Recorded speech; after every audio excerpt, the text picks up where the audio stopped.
I am kind of proud of us because this is already episode number 3 of PPP, Printed Photography Pickups, a series over here on this channel where I am showing you all of the photography related printed things I have quite recently picked up. And you might have noticed that we have a change of location today, and I am sorry for the accidental ASMR in case you hear any rain in the background.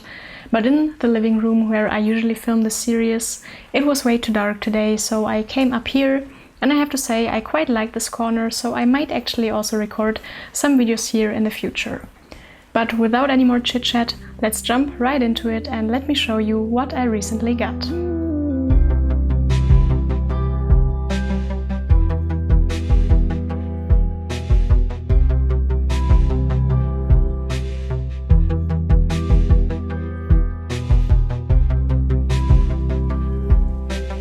The first thing I got is an absolute classic and something that I think everybody should know, which is The Americans by Robert Frank.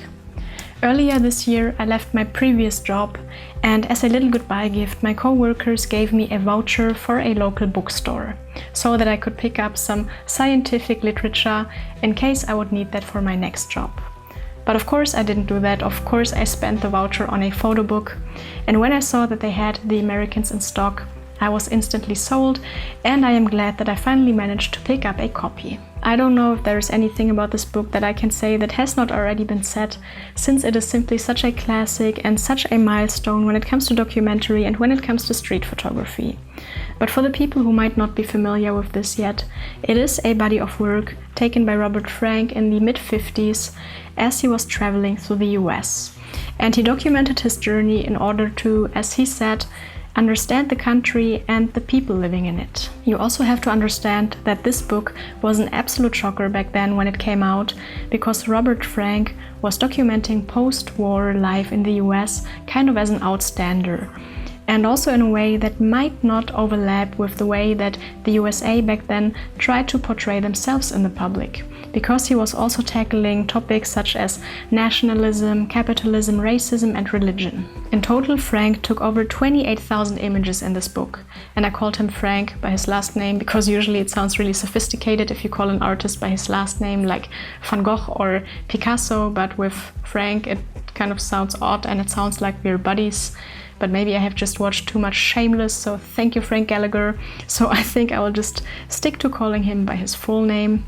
So yet again, Robert Frank has taken over 28,000 images during this trip, but in the end, only 83 images made the final cut to the book, which kind of gives you a glimpse over the detailedness and the eagerness that he was involved in this project. Many people actually refer to Robert Frank as some sort of poet with a camera. And as cheesy as I think that sounds, I do actually think that there is some truth to it. Because when thinking about documentary or street photography, I think a lot of people have this image of a pretty realism-influenced approach in their head. But what I think that he does in his work, even though of course he is taking realistic images of people on the streets, is to include a lot of symbolism, a lot of metaphors in his images that leave a big room for interpretation and do kind of make the work feel quite poetic. The images in the book were taken between 1955 and 1956, but this copy is not one of the copies that was published in the late 50s, but this is actually a redefined copy published by Stidel, in cooperation and kind of strict supervision by Robert Frank himself before his passing. And to sum that up, I think for everybody who is interested in documentary or street photography, this is an absolute essential book that you should have flipped through at least once, because it heavily shaped how we see photography, especially street and documentary photography today. In the last episode, I already showed you the Raw magazine by Bernschneider. So just a quick little follow-up update. I got the white issue of the Raw magazine, and I can assure you that it's just as good as the first one. I enjoyed every little bit of it, and I am patiently waiting for the next episodes to come out. But we are not going to talk about the Raw magazine today, but we are talking about some of Ben's other work. More specifically, his latest book, which is called Dream of an American Summer, which is the fourth and last of a whole series. Originally, this book series was planned as a trilogy. So we have Tales of an American Summer published in 2015, Return of an American Summer in 2016, The End of an American Summer in 2018, well, and then finally Dream of an American Summer that was published last year, which serves as some sort of epilogue to the story of the first previous books. And talking about story, I have to say that the storytelling element in this book is just phenomenal, just like in the Raw magazines, however this time a bit different.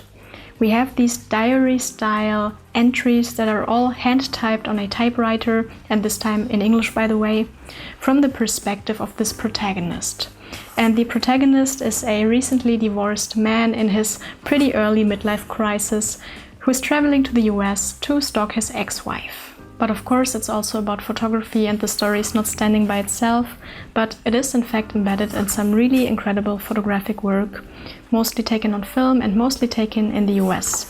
And the subject matter is pretty diverse. We have these kind of hotel room shots, we have landscapes, we have suburbs, we have food pictures, we have portraits and many more things.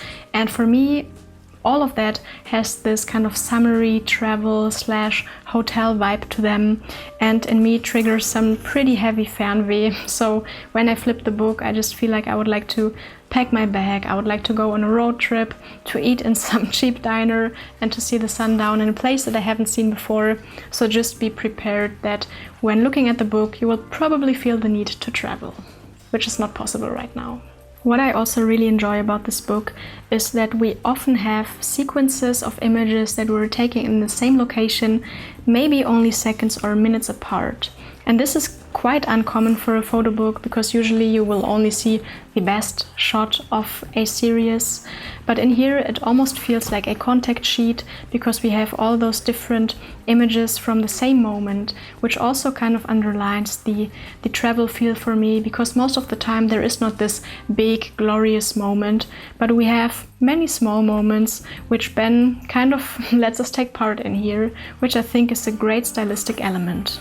Yeah, so I really like the book, I like the storytelling, I like the images, I think it's fantastic, but we have one big problem here actually.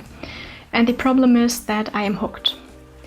This is the fourth book, I did not have the chance to read the earlier books, and I would simply like to know how the story evolved. I would like to know all the background information, but as I understood, I think it's quite hard to get your hands on the printed earlier books, and I'm not sure if there is something like an ebook still available. So I am just sincerely hoping that Ben is maybe thinking about doing a reprint of the book, which I think would be cool for everybody like me who's late to the party and would still like to get to know the full story. I am just now realizing that we seem to have a common topic in this episode, because all of the images from the publications I have already shown you were taken in the US, and the things I am going to show you are no exception to that. Next up we have a zine called Random Shots from New Jersey Volume 1 by Herbie Pabst. And Herbie Pabst is also a fellow YouTuber who runs a channel here talking about film photography, analog cameras, bringing us with him on his little photo walks. And I have been subscribed and have been enjoying his channel for some time when he reached out and asked if I would like to take a look at his zine. I think that the zine is really phenomenal. In total there are 20 images in here, all taken on different cameras and different black and white stocks. And all of the pictures do portray the more or less mundane or everyday life kind of scenes. But I have to say that Herbie just has a really good eye to find the interesting in the mundane, and more than that, to arrange the images in a way that kind of makes them feel connected to each other. I think the pairing and the sequencing was done with really great care, and it just feels like all of the images are somehow connected. Most of the time they are connected by visual elements, but some of the times it also feels like a more sort of emotional connection between the images. And talking about emotional connection, at the end of the zine Herbie wrote some lines, and there's one line in specific that really resonated with me. So instead of me trying to explain what I feel when I look at the zine, I would actually like to read that line to you and show you the images so you can picture it for yourself. So he's saying, "Early on I could see and feel things that other people didn't. It made me think I was odd, and instead of asking what was wrong with them, I wondered what was wrong with me. I kept my thoughts to myself, but I continued seeing and feeling what others did not. After all these years, I still do. For me, this zine is kind of a proof that something like photography or art in general can connect people. It doesn't matter where you're from, where you live, what language you speak, which gender you have, or how old you are, because what truly connects us is what we think, what we feel, how we experience the world. And I, for myself, can say that I have had thoughts like that, and I'm sure that there are many other people out there who must have felt the same. And even though Herbie is living on the different side of the globe, being from a different generation, it is still something that connects us, and I think it is something that kind of connects more people as well. I also learned that Herbie is also engaging in some other creative endeavors, so it's not only photography, but he's also painting and making music and is just an interesting person in general. So if this sparked your interest, you should check out his channel, you should check out his website, or maybe even pick up a copy of the zine. Last but not least, we have something that I was debating to get for the longest time, which is this book here called Vivian Maier, Street Photographer. If you're not familiar with Vivian Maier, I think you probably don't know much more than anybody else, because she and her story is a big mystery. We do not know a lot about her, but what we know is that she was born in 1926, that she was living in the US, originally from an immigrant family, and that she was working as a nanny, but also secretly engaging in photography by doing street photography with her Rolleiflex. She herself has never published any of her work. This book was also not published by her. In fact, a majority or a lot of the roles that she has shot throughout her life were still undeveloped when she died. And shortly before her passing, a collector from Chicago called John Maloof found boxes of images, of negatives, of film at an auction, looked through them, and pretty quickly realized that he was sitting on some very substantial body of work. He also made a full documentary movie called Finding Vivian Maier, where he is explaining pretty much the story, how that all happened.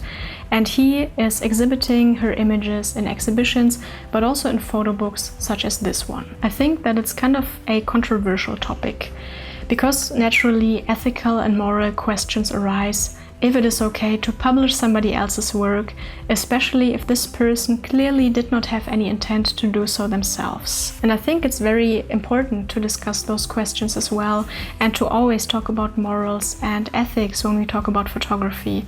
And I do, in fact, understand both sides, which made it kind of hard to decide if I would actually get the book or not. I think on the one side, of course, there's this question, is it okay for somebody to make profit off of somebody else's work?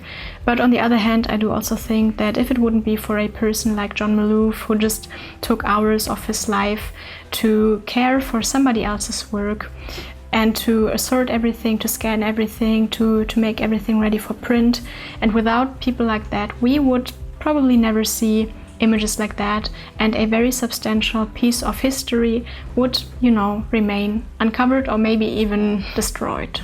I have seen Vivian Maier's work online, and right from the get-go I was hooked and I was in awe of her street photography, and just one piece of me really wanted to see her work printed.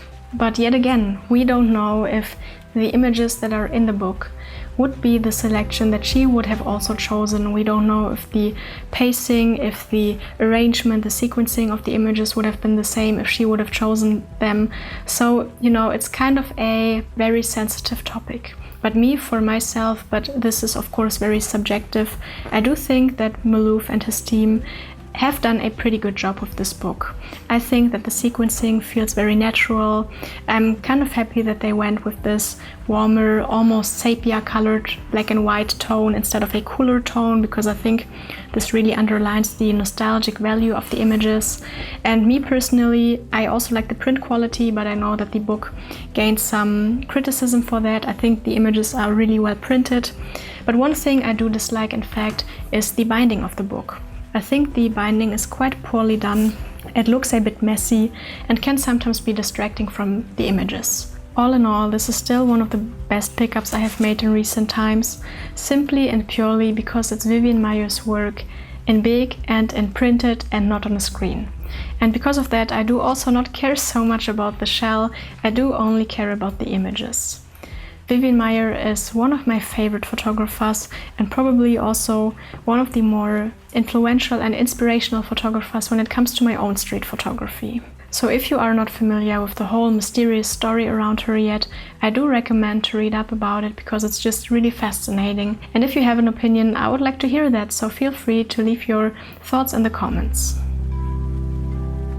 And that is everything for this episode. In the end, I think we had a quite interesting mix with 2 more contemporary and 2 more historic publications that were all kind of connected due to the closeness of location, all taken in the US, even though some of the images, of course, were taken centuries apart. I hope that there was something interesting in here for you today, but if you have some other interesting things that you have picked up recently, or if you have a recommendation, feel free to share that with us. And that said, I would say, see you in the next one. Und keiner hat bemerkt, dass ich heimlich eine Jogginghose getragen habe.